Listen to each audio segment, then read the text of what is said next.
برف میبارد بر گستره نیازمند خاک، بر ستیر قله های تابناک، بر ژرفنای دره های عمیق سرزمینم، بر دست های طالبان درختان عریان از ساز و برگ، دامن دامن بر دامنه های روستایم. باید که پارو کرد برف بام های کایلی را، باید که سوز و سرما را هیچ انگاشت، باید که زندگی کرد، باید که تلاش کرد.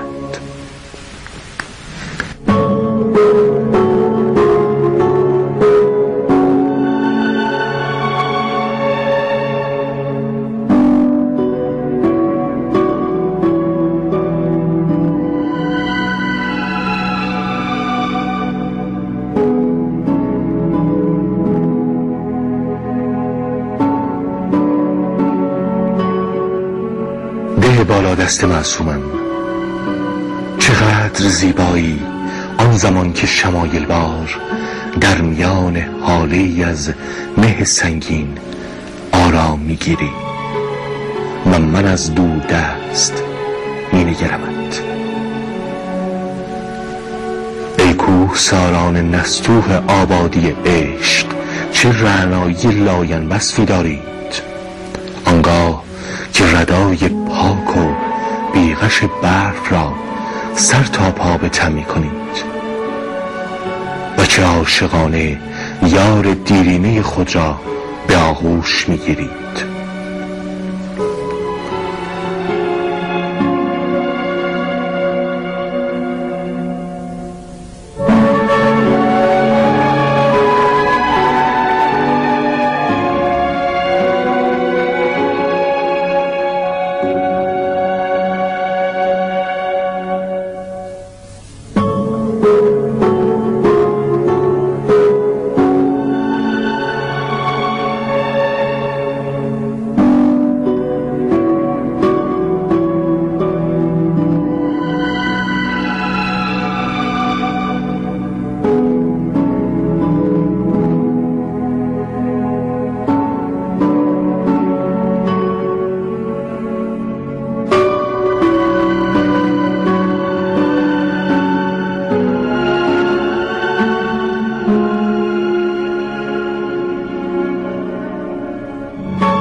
بخوان ای سار کوچک آواز بهار را، بخوان آواز امید و عشق را، که بهار از راه خواهد رسید و از زمستان و سختی تنها یک خاطره خواهد ماند.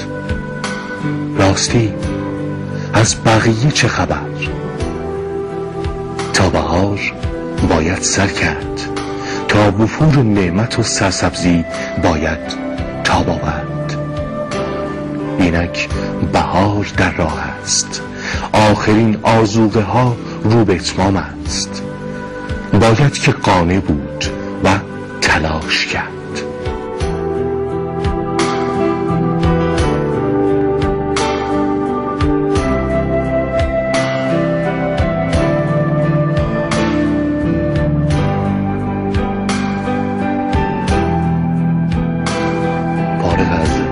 هر چیز شادمانه میتازیم به هر سوی کودکانه.